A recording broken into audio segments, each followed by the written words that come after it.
ब्राह्मणों के गांव में मुकुटमणि यादव ने श्रीमद् भागवत की कथा करने का दुस्साहस किया तो उसे जलील किया गया। ब्राह्मणों ने उस पर पेशाब छिड़का, बाल काट दिए। मुकुटमणि ब्राह्मण नहीं था लेकिन हिंदू तो था। जो मणि यादव के साथ हुआ, बाबा साहेब भीमराव अंबेडकर के साथ तो उससे भी ज्यादा अत्याचार किए गए थे। कदम कदम पर उनको जलील किया गया था। इसीलिए उन्होंने हिंदू धर्म छोड़कर बौद्ध धर्म अपना लिया था। अंबेडकर पर हुए अत्याचारों पर अलग से वीडियो में बात करेंगे। आज बात सिर्फ हिंदू मुकुटमणि यादव के साथ जो अत्याचार हुआ है और उनके साथी के साथ उसकी करेंगे। उत्तर प्रदेश के इटावा के दादरपुर गांव में कथा करने गए मुकुटमणि यादव और उनके सहयोगी संत कुमार ब्राह्मण नहीं थे, लेकिन वे दोनों हिंदू तो थे। लेकिन ब्राह्मणों के गांव में यादव की कथा करने की हिम्मत कैसे हो गई? यह कहकर ब्राह्मणों ने भक्ति की राह पर जाति की दीवार को लांघ दिया। तो क्या राम की पूजा करने का अधिकार सिर्फ ब्राह्मणों का है? क्या श्रीमद् भागवत की कथा पढ़ने का अधिकार सिर्फ ब्राह्मणों का है? क्या रामचरितमानस पढ़ना या कथा करने का अधिकार सिर्फ ब्राह्मणों का है? भागवत की कथा का अधिकार सिर्फ ब्राह्मणों का है तो फिर यादव, जांगड़ा, लुहार, चमार, वाल्मीकि, सैनी, बनिया, पंजाबी, जाट, राजपूत ये लोग मंदिर में जाना बंद कर दें क्या? क्या ब्राह्मणों ने वेद, शास्त्र, धार्मिक ग्रंथों के पढ़ने का अपनी जाति के नाम पर पेटेंट करवा लिया है? हमें तो यह बताया गया कि भगवान तो पेड़ की तरह है। जिस तरह पेड़ बिना जाति और धर्म देखकर सबको फल देता है, सबको छाया देता है, उसी तरह भगवान भी बिना जाति देखकर सबको समान रूप से आशीर्वाद देते हैं। मणि यादव और संत कुमार के साथ जो हुआ वह उस सोच का प्रतीक है जो मानते हैं कि भगवान सिर्फ ऊंची जाति वालों के हैं। भगवान ने कभी किसी के साथ भेदभाव नहीं किया। वेद शास्त्रों में भी कहीं भेदभाव का जिक्र नहीं है। पौराणिक इतिहास के किस्से भी आप देखें तो कृष्ण सुदामा की दोस्ती हो, वो तो जात पात पर नहीं थी, अमीर गरीब से भी ऊपर थी। मर्यादा पुरुषोत्तम श्री राम ने जंगल में भील जाति की सबरी के बेर खाए थे, उन्होंने तो बेर खाने से पहले जाति नहीं पूछी थी। तो फिर दादरपुर में मणि यादव को जलील करने वाले जो भगवान और धर्म के जो ठेकेदार हैं वो कौन है? उसकी जाति पूछने वाले जो भगवान को बदनाम कर रहे हैं, ये वही लोग हैं जो चुनाव के समय हिंदू हिंदू का राग लापते हैं, जय श्री राम के नारे लगाते हैं, गरीब पिछड़ी की वोट लेने के लिए उनको हिंदू होने की दुहाई देते हैं, मुसलमानों के खिलाफ भड़काते हैं, जाति धर्म का बैर फैलाते हैं और उनको मंदिरों में घुसने नहीं देते। और अब तो इटावा में दादरपुर में जो घटना हुई है उसने इंसानियत को तार तार कर दिया। ये घटना बताती है कि धर्म को जो धर्म का चोला पहनने वाले लोग हैं अंदर से कितना खोखले हो चुके हैं। समाज में सौहार्दता, भाईचारे के सबसे बड़े दुश्मन हैं ये लोग।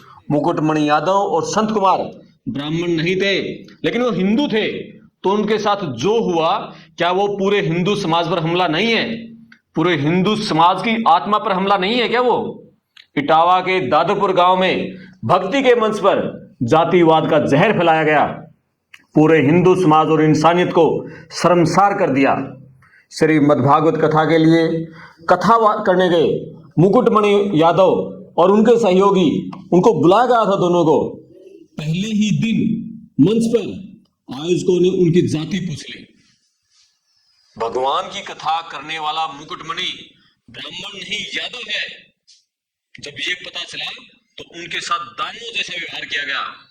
कथा करने वाले को अपराधी बना दिया। 50 लोगों ने आकर उन पर हमला कर दिया, मुकुटमणि की चोटी काट दी, उनके सिर को मुंडवा दिया, उन पर पेशाब छिड़का गया, उनकी लात, घुस्सों, चप्पलों से बेरहमी से पिटाई की गई। एक महिला यजमान के पैरों में उनकी नाक को रगड़वाया गया। बच्चों बड़ों के जूते पर सिर रगड़वाकर उनके माफी मंगवाई गई। कथा के लिए जो सामान वो साथ लेकर गए थे उसको तोड़ दिया गया, सरेआम बेइज्जत किया गया, जलील किया गया, शर्मसार किया गया। इस पूरी घटना का वीडियो सोशल मीडिया पर खूब वायरल हो रहा है, सबने सुना है। संत महात्मा पूरी घटना की निंदा कर रहे हैं, सब लोग निंदा कर रहे हैं, पुलिस कार्रवाई भी करी है। लेकिन जो कुछ लोग कह रहे हैं कि मुकुटमणि यादव ने अपनी जाति छिपा ली थी, यदि ऐसा भी हुआ होगा तो क्या इतना बड़ा अपराध था कि उसको लहूलुहान कर दिया जाए, उस पर पेशाब कर दिया जाए, सिर के बाल कटवा दिए जाए, क्योंकि वो ब्राह्मण नहीं है। हिंदू मणि यादव का कसूर इतना ही था कि वो ब्राह्मण नहीं था और उसने श्रीमद् भागवत की कथा करके उसको अपवित्र कर दिया। इसी कारण उस पर पेशाब करवा दिया, पेशाब छिड़का गया उस पर, महिला के पैर चाटने को मजबूर किया गया। समाज के हर जाति धर्म के लोगों को इस तरह की घटिया हरकतों की निंदा करनी होगी। बात सिर्फ मणि यादव की और जो संत कुमार है उसके सहयोगी थे उनकी बेइज्जती पर खत्म नहीं होती है। यह सवाल ये भी उठता है कि जब उन दोनों पर अत्याचार किया जा रहा था तो पूरे वहां गांव में जो लोग खड़े थे सब तमाशा देखने में मशगूल थे। वीडियो में भी साफ दिखाई दे रहा है, लोग तालियां बजा रहे हैं, हंस रहे हैं। तो क्या मान लिया जाए जो जय श्री राम का नारा लगाते हैं उनमें बौद्धिक शक्ति, वैचारिक शक्ति खत्म हो चुकी है?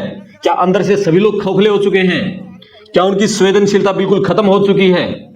राम का नारा लगाते हैं और हंसते हैं। फिर मणि यादव के बाल काटने वाले क्या वो वही हिंदू धर्म के ठेकेदार हैं या दुश्मन है हिंदू धर्म के? ऐसे लोगों की हरकतें आज से नहीं सदियों से चली आ रही है।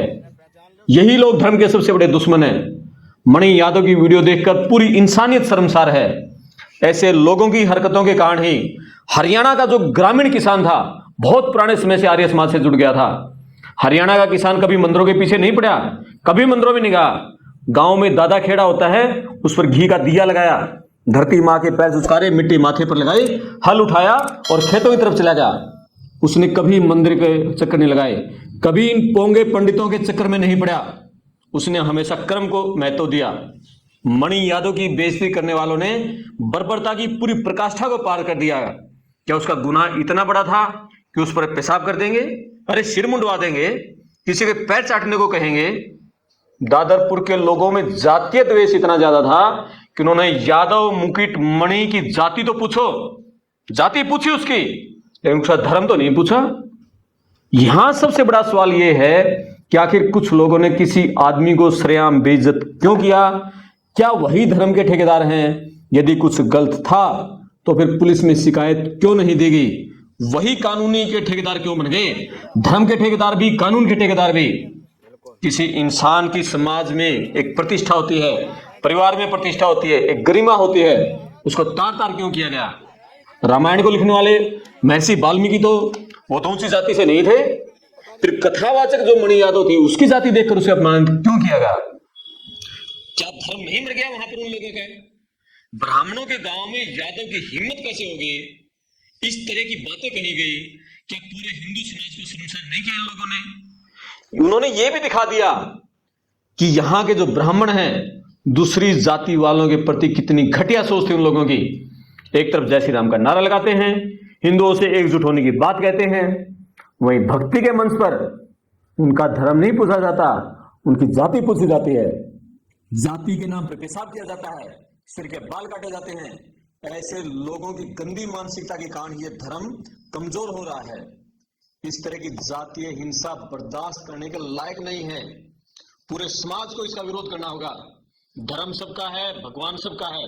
भगवान की कथा करने का अधिकार किसी एक जाति या धर्म के लोगों को नहीं है। ये घटना किसी एक पार्टी या वोट बैंक तक, एक जाति तक सीमित नहीं है। इसकी गंभीरता कितनी बड़ी है, सोच लोगों की जो है इतनी गंदी सोच है, उससे पीछा छुड़ाना होगा। दबे कुचले पिछड़ों को आवाज उठानी होगी। कब तक गुलामी सही जाती रहेगी? हर जाति, हर समुदाय के लोगों को इस तरह की गंदी हरकत करने वाले के खिलाफ एकजुटता से खड़ा होना होगा। तभी समाज में आपसी सौहार्द बनेगा, तभी इंसानियत जिंदा रहेगी। अभी सुना है कि यूपी पुलिस वहां कार्रवाई कर रही है, कुछ लोगों को गिरफ्तार कर लिया गया है, कुछ गिरफ्तारियां हो रही हैं। राजनीतिक रूप से भी इसके ऊपर कठोर एक्शन होना चाहिए, पुलिस को भी इस पर कठोर एक्शन लेना चाहिए। सब मिलजुल कर ऐसे लोगों के खिलाफ जब तक एकजुट नहीं होंगे तब तक समाज में भाईचारा नहीं बनेगा। जाति तो राजनेताओं ने बहुत फैला दी, अब ये जाति के जो ठेकेदार बन गए हैं। क्या राम सिर्फ एक ही जाति के थे या वो वेद एक ही जाति के हैं? ऐसा ठेका लेने वाले ये लोग होते कौन हैं?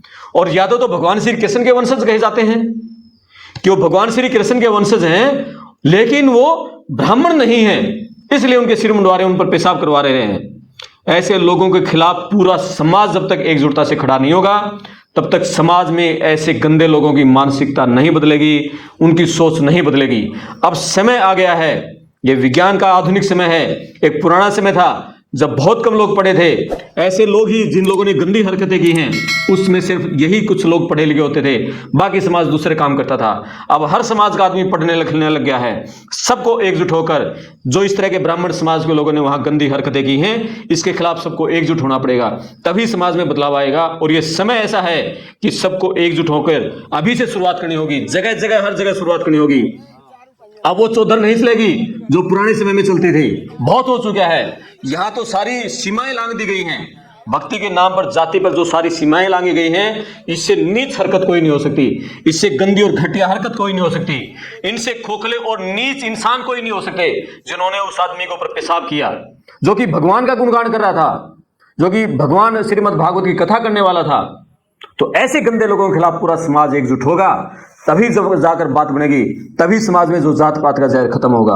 आप इस वीडियो पर अपने कमेंट्स करना, इस वीडियो को खूब शेयर करना, चैनल को सब्सक्राइब करें, कमेंट्स करके बताएं। अगली वीडियो में हम बताएंगे कि बाबा साहेब भीमराव अम्बेडकर ने हिंदू धर्म क्यों जोड़ा था, क्यों हिंदू धर्म छोड़ने को मजबूर हुए थे, ऐसे लोगों ने क्या क्या गंदी हरकतें उनके साथ की थी, और जब उन्होंने हिंदू धर्म छोड़ा तो उन्होंने पूरे समाज से क्या अपील की थी और अपने समाज से उन्होंने क्या अपील की थी। अगली वीडियो में हम इस पर बात करेंगे। मैं आपका दोस्त करमपाल, धन्यवाद।